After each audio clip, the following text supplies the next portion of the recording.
Hellcat Charger, and it was absolutely insane. So today we've got our hands on a Hellcat Challenger. Now, as a reminder, both cars have a 6.2 liter supercharged Hemi V8, which stock produces 707 horsepower and 650 pound-feet of torque. That is ridiculous for a car. The Challenger has an MSRP of $59,999. Talk about horsepower per dollar.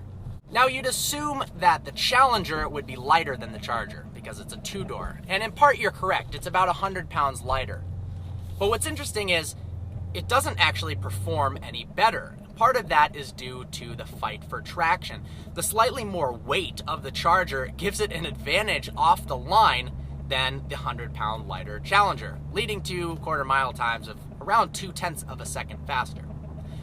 This car is 4,450 pounds. Handling and road feel is a lot more like a Bentley Continental than what you typically imagine as a two-door sports car. The one thing that's great about the Challenger over the Charger is the blind spots are actually better on the two-door version than the four-door. In the Charger, looking over your shoulders, you're hit with a freaking city block full of blindness. And this, it's not actually that bad. More benefits for the Challenger: the availability of a 6-speed Tremec transmission. A 6-speed in a Hellcat would be a hell of a cool combo.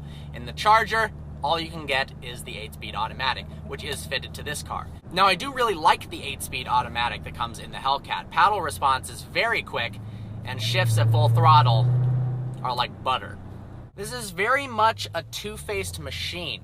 On one hand, it's an absolute monster from roll races, and on the other, it's a comfortable daily driver, just cruising around over even crappy Michigan roads, and it does very, very well. We're in street mode, traction control on. The car is very easy to drive. Now, there's two different keys. I'm sure you've heard about it before, the black key and the red key. Now, the black key puts the car in valet mode. It turns traction control fully on, disables launch control, disables the paddles, limits the car to 500 horsepower and 4,000 RPMs. Red key, full-fledged, you can turn everything off, 707 horsepower, and absolutely floor it. So let's flick it down into second gear, mash the pedal.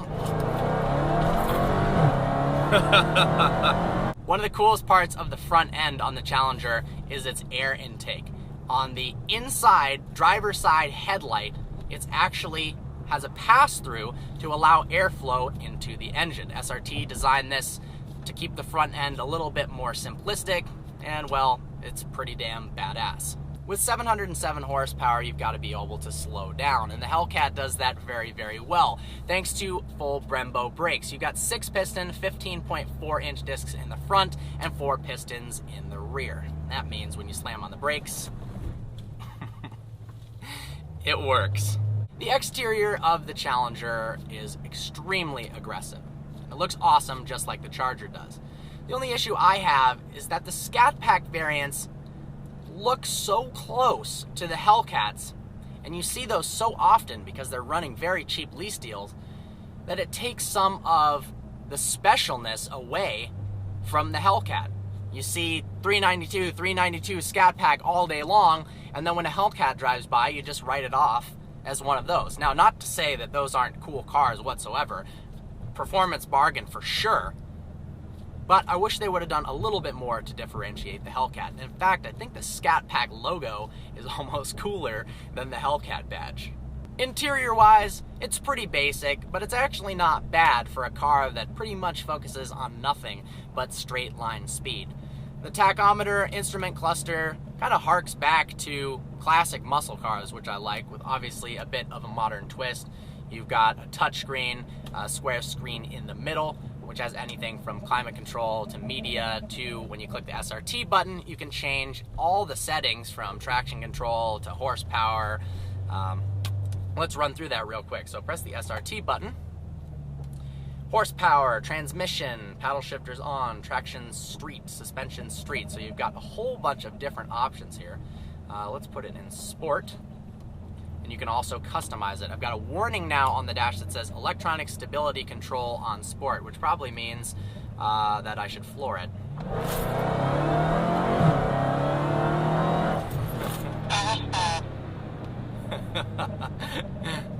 Wow, all right. This car is insanely fast, and surprisingly, with these Nitto tires on the rear, it hooks pretty damn good for a 707 horsepower rear-wheel drive car.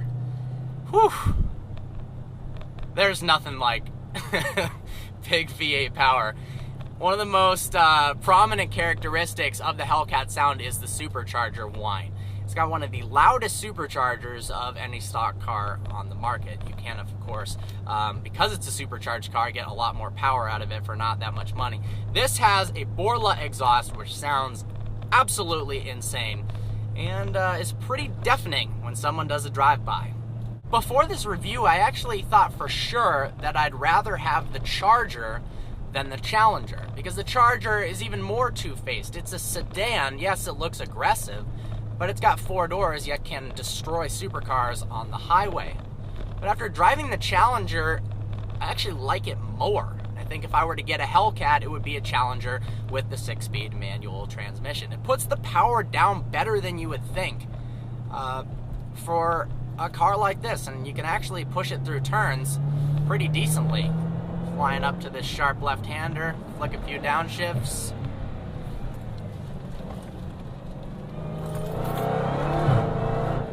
Yeah, it grips well. So as a summary, here are some of the things I love and hate about the Hellcat Challenger. First up, the availability of a manual transmission in the Challenger. They really should offer it in the Charger. That would be one of the coolest sedans in the world. Second, power for the money. 707 horsepower, 60 grand. You can't argue with that, especially if you're gonna buy a used one. And now that they're not the hottest brand new thing to hit the streets, dealer markup isn't insane anymore. Things I hate about the Hellcat. It's too heavy. If they focused on weight savings, made this car 3,500 pounds, 3,800 pounds, it would be quicker, it would handle better, and it would just be an all-around more impressive vehicle. Second up, it looks too much like Scat Packs. They're common vehicles, and while those look great, it kind of takes some of the specialness away from this vehicle. Lastly, the interior quality is nice, but the styling isn't all that great. I don't like the front dash layout. It looks too much like a base Challenger or Charger or a Dart. They could have done something more special for their high-end vehicle.